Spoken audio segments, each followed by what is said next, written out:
자, 제1장 수화식 근호가 포함된 식에 관련한 내용 살펴보겠습니다. 먼저 제곱근의 계산인데요. 루트 안쪽에 어떤 숫자의 제곱이 있다면 그 숫자는 절대값을 다 알고 이제 루트 밖으로 빠져나온다 라고 하는 이 성질이 있습니다. 참고로 이 근호를 루트라고 합니다.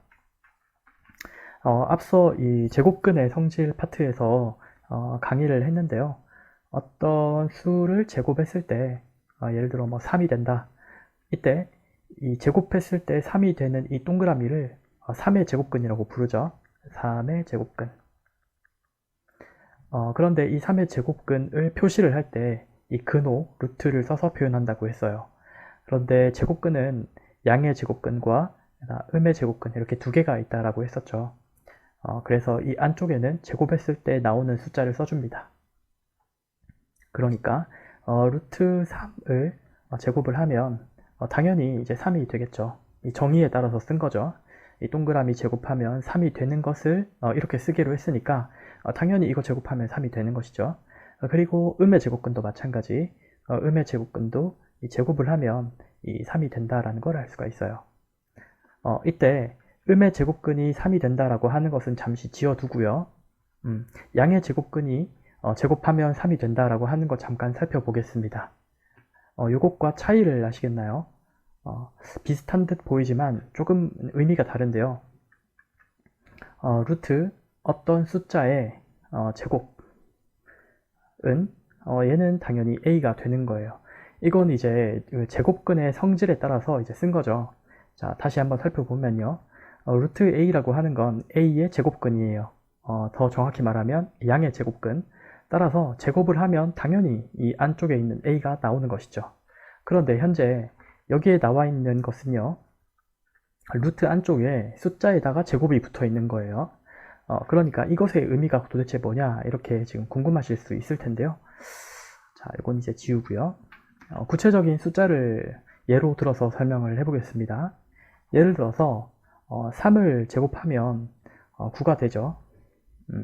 이런 등식이 만족합니다. 자, 이 양쪽에다가 근호를 씌워 볼게요. 그러면 루트 똑같이 이쪽에도 근호를 씌웁니다. 똑같이 근호를 씌웠으니까 이제 등호는 여전히 이꼴 만족되겠죠. 자, 그런데 이 뒤쪽을 볼까요?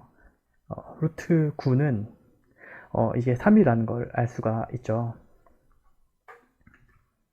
그러니까 이 루트 9를 중간에 빼고 처음과 끝만 보면 루트하고 안쪽에 어떤 숫자의 제곱이면 이 루트와 이 제곱이 없어지면서 안쪽에 있는 숫자가 밖으로 나온다라고 하는 걸 알 수가 있어요.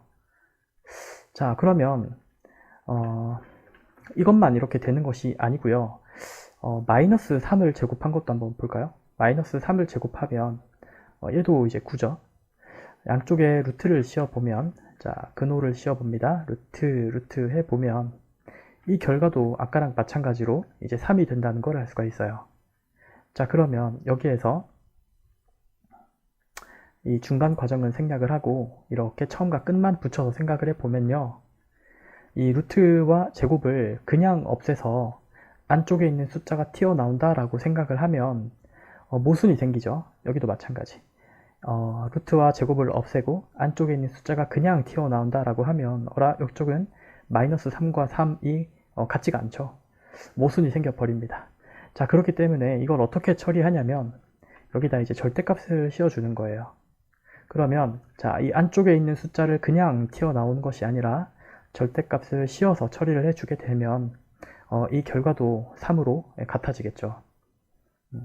그래서 어떤 루트 근호 안에 어떤 숫자의 제곱은요, 이 제곱과 근호를 없애면서 안쪽에 있는 숫자가 밖으로 튀어나올 때 절대값을 반드시 붙여주어야 이 등호가 성립된다라고 하는 관계식이 만족됩니다. 자, 그러면 첫 번째 근호에 관련된 계산 방법을 살펴봤고요.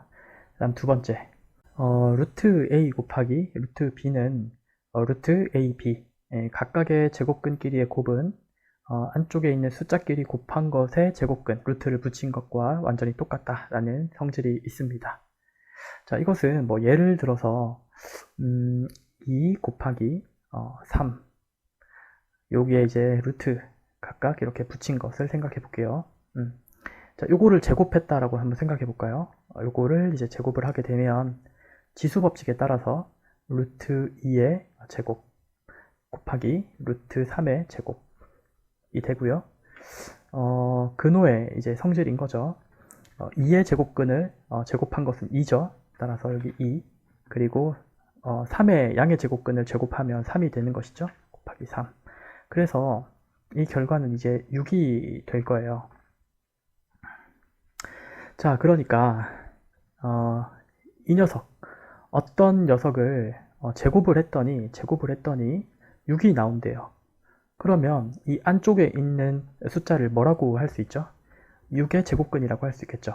6의 제곱근. 그런데 지금 부호가 양수잖아요.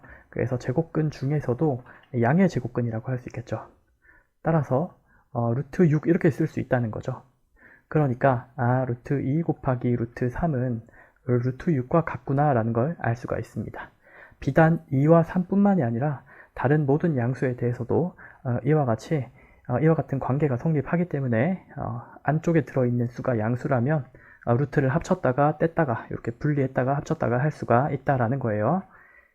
자, 그리고 이 나눗셈도 마찬가지입니다. 나눗셈도 안쪽에 들어있는 숫자가 모두 양수라면 각각 이렇게 따로따로 나누는 것도 가능하고요. 그 다음에 안쪽에 있는 숫자끼리 이제 나눈 다음에 전체 루트를 붙이는 거 가능하다는 거예요. 그래서 필요에 따라서 이제 붙였다 뗐다 할 수 있어야 하겠습니다. 자, 다음 이제 이중근호의 계산인데요. 이중근호라고 하는 게 말 그대로 근호 안에 또 근호가 있는 거예요. 자, 그러면 이 근호 안에 근호가 하나 더 있으면 굉장히 복잡하죠. 그래서 이 근호를 안쪽에 있는 근호를 이제 바깥으로 이렇게 빼내는 작업을 해 주셔야 하는데요. 그때 이제 사용되는 식이 이와 같습니다. 먼저 이 식이 왜 성립하는지 양변을 제곱해 보면 이제 같다라고 하는 건 금방 알 수가 있을 테고요. 이 식을 사용하는 방법에 대해서만 설명드리도록 하겠습니다. 루트 안쪽에 어떤 두 개의 수의 합, 여기는 합이 와야 되고요. 그 다음에 이 뒤쪽에는 이제 곱셈이 와야 돼요. 그리고 반드시 이 앞에는 2가 와야 됩니다. 2. 그리고 여기 플러스라면 여기가 플러스, 그리고 이쪽이 마이너스로 연결되어 있다면 마이너스가 이제 밖으로 빼냈을 때 부호가 되는 거고요. 그 다음에 앞쪽에는 큰 수, 그리고 뒤쪽에는 작은 수를 써주면 이제 근호를 풀 수 있게 됩니다. 이중근호를 근호가 하나만 있는 식으로 이제 바꿔서 쓸 수가 있게 되는 거예요. 예를 들어서 루트 8 플러스 2 루트 15라고 하는 이중근호가 있다라고 할 때 더했을 때 8이 되는 두 수, 더했을 때 8이 되는 두 개의 수, 그리고 곱하면 15가 되는 두 개의 수를 생각해 볼까요? 그러면 3과 5가 있겠죠. 3과 5, 이 두 개 더하면 8이죠. 그리고 3과 5를 곱하면 15가 되죠. 자, 이러한 두 개의 수를 찾았다면, 그리고 여기 반드시 2가 있죠. 반드시 2가 있어야 됩니다. 그리고 부호가 지금 플러스로 되어 있죠. 그러면 그대로 플러스를 쓰고요. 그 다음 찾은 두 개의 수를 각각 이렇게 루트 안쪽에다 써주면 되는데요. 앞쪽에는 큰 수를 쓰고요. 뒤쪽에는 작은 수를 이렇게 써주면 되겠습니다. 물론 여기가 마이너스라면 여기도 이제 마이너스 이렇게 써주시면 되는 거예요. 자, 이중근호 계산하는 것까지 봤고요. 그 다음 이제 분모의 유리화를 보겠습니다. 저희 이재유 시험에서는 분모의 무리수, 즉 루트가 포함된 식을 모두 유리화해 줘서 분모에는 루트가 포함되어 있지 않은 형태로 고쳐주고 있거든요. 그래서 분모를 유리화하는 방법을 아셔야 되는데, 분모의 근호, 루트가 포함되어 있을 때에는요, 적당한 숫자를 분자와 분모에 동시에 곱해서 분모를 이제 유리화해 줍니다. 유리화한다는 건 유리수로 만들어준다 이런 뜻이죠. 자, 예를 들어 보겠습니다. 자, 루트 2분의 3, 지금 분모에 무리수가 포함되어 있죠. 그러면 이 숫자에다가 어떤 숫자를 곱해야 유리수가 될지를 생각을 해보는 거예요. 그러면 루트 2 곱하기 루트 2는 이제 2가 되면서 유리수가 되죠.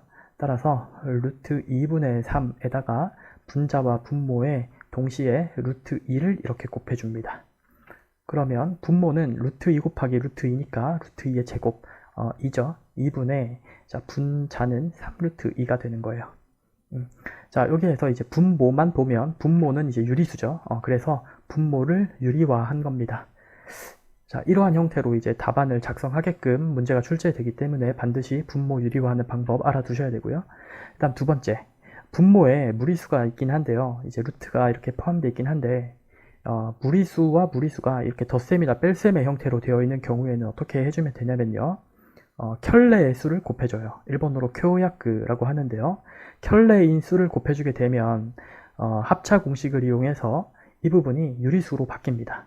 자, 그러면 켤레인 수가 어떤 것이냐? 자, 루트 7 플러스 루트 5가 있고요. 분자에는 1이 있죠. 그런데 분자와 분모의 동시에 루트 7, 루트 5 앞뒤의 숫자는 똑같지만 중간에 부호가 이제 반대인 것, 이렇게 마이너스, 여기가 플러스니까 여기 마이너스, 이렇게 켤레 인수를 곱해주는 거예요. 왜 이런 수를 곱했냐면 형태를 보면 혹시 눈치채셨는지 모르겠으나 합차 공식을 이용해서 전개 공식을 활용하면 루트 7의 제곱 7, 루트 5의 제곱 5, 그리고 중간에 플러스 마이너스 부호만 바뀌었으니까 마이너스, 이런 식으로 이제 전개가 된다는 거죠. 그래서 이제 무리수가 없는 유리수가 되었습니다. 그리고 분자에는 루트 7 마이너스 루트 5가 되어서요. 결과는 2분의 루트 7 마이너스 루트 5가 되는 거죠. 그래서 분모를 유리화하는데 성공했습니다. 그래서 적절한 수를 곱하는데 보통 이 두 가지 패턴이에요. 첫 번째, 무리수가 하나만 있으면 그 무리수와 똑같은 무리수를 곱해주는 거. 그다음 두 번째, 무리수끼리의 덧셈이나 뺄셈이 보이면 그 무리수의 켤레 무리수를 곱해주어서 분자 분모에 합차 공식을 활용하면 이제 분모가 유리수가 된다는 것, 이 두 가지 방법으로 유리화 하시면 되겠습니다.